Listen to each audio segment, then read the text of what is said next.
अस्सलामुअलैकुम। आज આપણે બનાવે છે આપણા નવા ફૂલના સમોસા। આ ફૂલના સમોસાની અંદર આપણે એકદમ સ્વાદિષ્ટ નારિયેળનું મિક્સચર નાખશું અને પછી આપણે એને ભરશું। પછી હું તમને બતાવીશ કે કેવી રીતે આપણા ફાઇન આપણે ફૂલ બનાવશું। તો ચાલો આપણે શરૂ કરીએ। તો જો તમને જાણવું હોય કે આપણે કેવી રીતે આ બનાવે છે, ચાલો જોઈને જોઈએ કે કઈ વસ્તુ પાસે છે। 2 કપ દોરું લોટ, એની અંદર આપણે નાખશું 3 ચમચા ઘી। અને ઘી હું નાખી છું વધારે કે શું જ્યારે આપણે એને મિક્સ કરીએ આપણને ખબર છે કે આપણું જે પડ છે ને એકદમ ફાઇન અને આમ પોચું થાય પણ ભરભૂકવા મોઢામાં થઈ જાય એટલું ફાઇન આપણું પડ હોવું જોઈએ। પછી આપણે એની અંદર થોડુંક નિમક નાખશું અને મારી પાસે છે અહીંયા 1 કપ પાણી। આપણે એના સાથે શરૂ કરશું લોટ બાંધવાનું। પછી જો મને વધારે ખપશે તો હું તમને લેટ નો કરીશ કે કેટલું આપણને ખપ્યું, પણ તમને એક્ઝેક્ટ મેઝરમેન્ટ ફોલો નહીં કરજો કારણ કે તમારું કદાચ પાણી ઓછું કે વધારે થાય, કારણ કે બધાયનું લોટ જુદું હોય છે। તો ચાલો શરૂ કરીએ।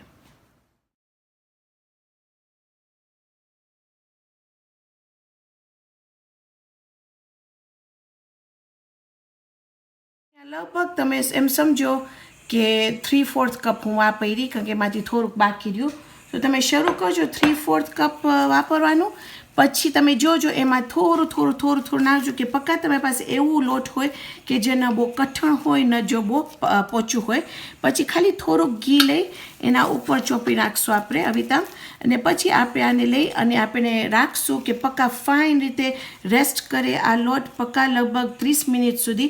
આવીને પછી આપણે શરૂ કરશું એને વણવાનું અને એને તળવાનું। મારી પાસે 2 ચમચા કોકોનટ ઓઇલ જે છે નારિયેળનું તેલ, અહીંયા છે મારી પાસે 1/4 કપ દ્રાક્ષ કે કિશમિશ। હવે જો તમને જો વધારે નાખવું હોય તો બિલકુલ તમારા ઉપર છે। અહીંયા છે મારી પાસે અડધો કપ કાજુ, અડધો કપ કાજુ વિચ ઇઝ જે હું એને કહું છું ખરોશા કે કેશ્યુઝ। અહીંયા છે 1/4 કપ મારી પાસે છે પિસ્તા જેને હું ક્રશ કરી છું। અહીંયા છે અડધો કપ બદામ જેને હું ફાઇન રીતે અધકચર કરી છું। 2 કપ આપણા પાસે છે ડેસિકેટેડ કોકોનટ જેમાં મીઠાશ નથી। 4 ચમચા છે ખસખસ ધોરું।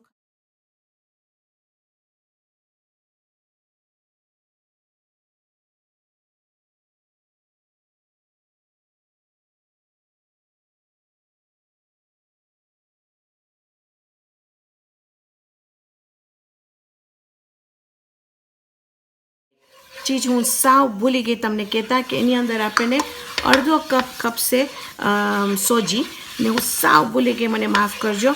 તો હવે આપણે આ સોજીને એની અંદર કાંઈ નહીં નાખીએ, ખાલી આપણે એને સૂકું ખાલી એને રોસ્ટ કરશું કે ફાઇન જે આપણું કાચું ટેસ્ટ હોય છે સોજીમાં એ નીકળી જાય। પછી આપણે આપણા મિક્સરમાં એને મિક્સ કરી નાખીશું। જોશો તમારું અહીંયા જે મારી સોજી છે ફાઇન રીતે ડ્રાય રોસ્ટ થઈ ગઈ છે। એમાં તમે જોશો કે એનું રંગ જરાક બદલેલું છે, તો આ એક્ઝેક્ટલી આવી રીતે આપણને ખપે છે। હવે આની અંદર આપણે નાખી દઈશું આપણું નારિયેળનું મિક્સચર। પછી આપણે એની અંદર આપણું મીઠું દૂધ પણ નાખી દઈશું એની અંદર।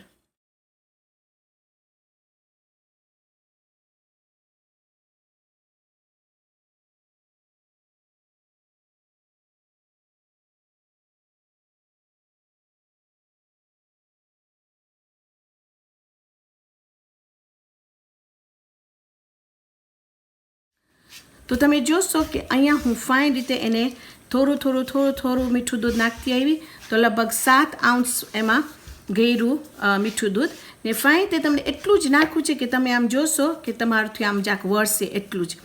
અને પછી તમને એને જરાક ટેસ્ટ કરજો તમે ને। હું ટ્રાય કરી એમાં મને એમ લાગ્યું કે થોડુંક નિમક ઓછું હતું, તો આપણે ખાલી થોડુંક એના ઉપર છાંટશું જરાક જ નિમક, અને નિમક નાખવાથી એકદમ ફાઇન થાય છે તમારું જે પણ તમે મીઠું બનાવતા હો એમાં ખાલી થોડુંક નિમક નાખશો, તમે જોશો એટલું ફાઇન રીતે તમારું મિક્સચર થઈ જશે। હવે આપણે ખોબરશું કે આ પક્કા સાવ આપણું ઠંડુ થઈ જાય। એક વખત ઠંડુ થઈ જશે પછી આવીને હું તમને બતાવીશ કે આપણે શું કરશું। તો આપણે હવે હું એને શરૂ કરી છું કે નાના એને બોલ્સ બનાવવાનું લાડવા જેમ। બહુ મોટા નહીં કરજો, આપણને નાના ખપશે। અને જો તમને એમ લાગે કે તમારી પાસે વધારે મિક્સચર છે બાકી રહ્યું છે તો જરાય તમે વ્યાધી નહીં કરજો, તમે ફ્રીજમાં રહેશે આ લગભગ 1 મહિના સુધી, કાં તો તમે એને ફ્રીઝરમાં પણ નાખી શકો છો. આમ જ ખાવાથી એ બહુ જ મજા આવે છે.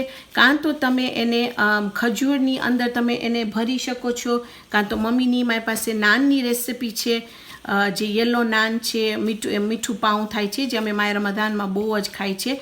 તો તમે એનામાં પણ ભરી શકો છો. તમે એટલી બધી વસ્તુમાં તમે આ મિક્સચર વાપરી શકો છો. તો હવે હું પતાવીશ આપણા બોલ્સ કરીને, આવીને હું પછી તમને બતાવીશ કે આપણે શું કરશું આના. મને તમને બતાવ્યું છે કે તમે જો કે આપણી હું વણી નાખી છું, કે આપણે બહુ જાડી નથી ને પાતળી પણ નથી. હવે હું એને કૂકી કટર લઈશ અવિતામ. જો તમને એને આમ જ હાથેથી કાપવું હોય તો બિલકુલ તમારા ઉપર છે, પણ આ કરવાથી મને એમ થાય કે મારું ફાઇન નીકળે છે, તો પછી મને યાદી નહીં કે અહીંયાથી કાપવાનું ને વાંથી કાપવાનું. ઓકે, તો અવિતામ એને કાઢ્યા. ઓકે, હવે આપણે શરૂ કરશું એના પહેલાં હું ખાલી થોડુંક એના ઉપર લોટ નાખીશ, ખાલી જરાક, તો શું ચોટે નહીં. ઓકે, હવે પછી આપણે બે આપણા કિનારા લઈને અંદર લઈ આવશું અવિતામ. જ્યારે તમે આ કરતા હો ત્યારે બહુ ઇમ્પોર્ટન્ટ છે કે તમે એના પર ભાર નહીં આપજો જરાય પણ. પછી આસ્તેથી ઉપાડીને ફ્લિપ કરશું આપણે. ઓકે, પછી એની અંદર જે આપણે આપણું મિક્સચર બનાવ્યા એ નાખશું અવિતામ. ને મને તમને એને છે ને બહુ રાઉન્ડ નહીં કરજો, લાડવા જેવા નહીં કરજો, જરાક ફ્લેટ કરજો અવિતામ. ઓકે, અહીંયા મને તમને બતાવ્યું છે કે થોડાક જે અહીંયા ફ્રાય થાય છે, તરાય છે, તો તમે જોશો કે કેટલા ગોર્જસ, કેટલા બ્યુટિફુલ લાગે છે આ. અને આ સાવ લો હીટમાં તરાય છે. તમે હાઈમાં રાખશો તો આ જરાય કડક નહીં થાય, ને તમે એને અત્યારે મીડિયમ ઉપર હશે ને તો ફલફુલા થઈ જશે, તો લો ઉપર રાખજો. હવે આપણે પાછી બે કિનારી અંદર લઈ આવશું ને એને આમ ફાઈન તે પિંચ કરશું. પછી બીજી બે આપણે અહીંયાથી સાઈડમાં ઉપર લઈ આવીને પિંચ કરશું. ઓકે, હવે એક વખત એ થઈ જાય એટલે પછી તમારી પાસે કાંઈ પણ હોય ને ઘરે, ચાકુ છે કે કાંઈ પણ, તો એને તમે જોશો કે એકબીજા ઉપર છે, તો હું જરાક ખોલી નાખીશ એને અવિતામ, અને પછી આપણે એને પિંચ કરશું અવિતામ. હવે જો તમે અવિતામ એને નહીં ફાઈ તે બંધ કરો તો તમારું જે અંદરનું જે નારિયેળનું મિક્સચર છે એ બધું બહાર નીકળી જશે, તેલ પી જશે અને જરાય ફાઇન નહીં થાય. ઓકે, અને જ્યારે તમે તમારું રેડી હો તમારા કાઢવા માટે આ સમોસા, તો એક પેપર ટાવલ ઉપર તમે એને કાઢજો, તો શું એક્સ્ટ્રા તેલ નીકળી જાય. ઓકે, પછી આપણે એને ટર્ન કરશું, પણ પહેલાં હું જલ્દી આ કાઢી નાખું.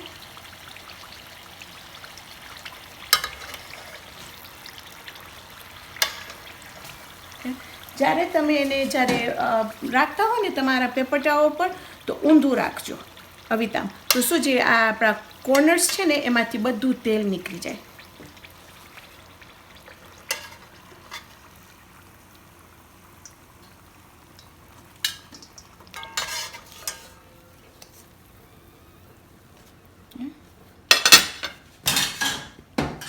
ઓકે, હવે આપણે ફરાવી લીધા એટલે આસ્તેથી આપણે ખોલી નાખશું એને અવિતામ, બધા પેટલ્સ આપણા.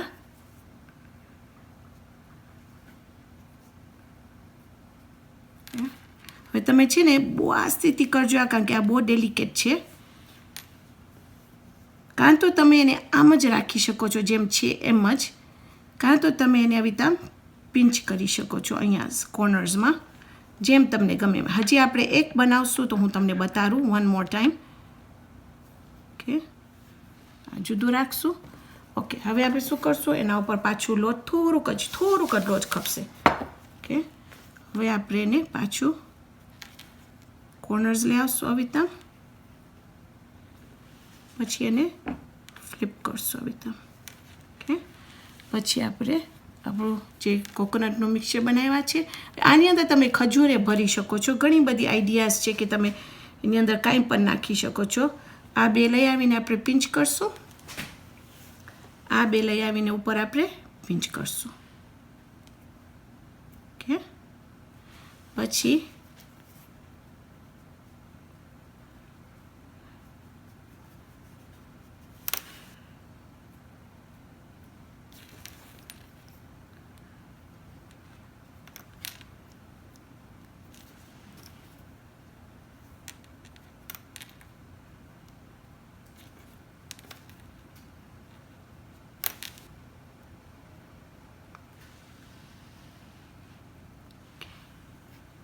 પાસેથી ફરાવશું એને.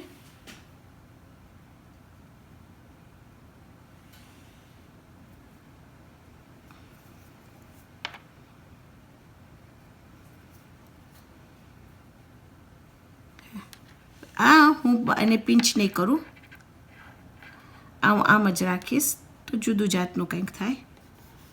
ઓકે,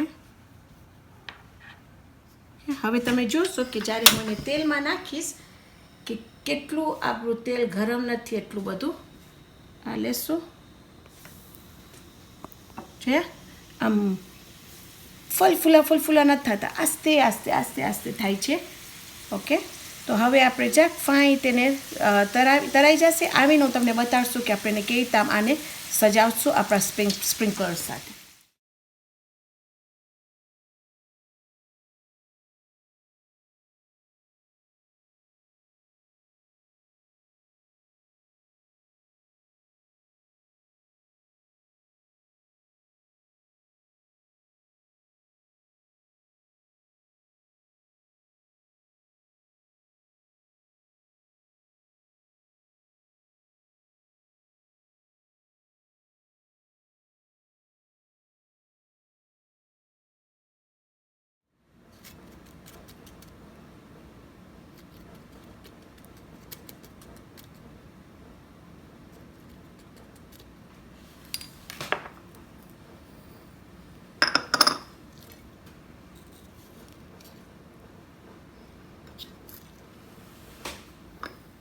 તો આ તમે જોશો કે આપણા બધા ફૂલ તૈયાર છે. અહીંયા આને જરાક વાર લાગે છે બનાવવાની, પણ જ્યારે તમે બનાવી લેશો તો તમને એટલી ખુશી થશે, કારણ કે આ જરાક જુદું લાગે છે અને જોવામાં એટલું ફાઇન લાગે છે. પછી જ્યારે તમે એને ખાઓ તો એની અંદર પણ આપણું નારિયેળનું મિક્સ છે. અહીંયા હું મારું અંગ્રેજી વિડીયો માટે ટ્રાય કરી અને એટલું ફાઇન કડક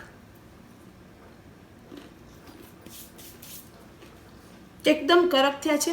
પછી અંદર પોચું આપણું નારિયેળનું મિક્સચર છે. તો એકદમ મને મજા આવી આ બનાવવાની.